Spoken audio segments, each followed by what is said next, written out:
This cat was full of hostility towards the new dog in the house and would always attack it. The dog would always kindly avoid it, but the cat refused to let it go, seizing every opportunity to bite it.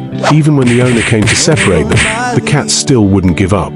But after some time had passed, the owner was surprised to discover that this cat actually fell asleep next to the dog after playing with it. Now the cat has become very fond of sticking close to the dog, always lying on top of the dog and sleeping together with it. Now the cat and dog have become very close friends. Would you like to give their friendship a like?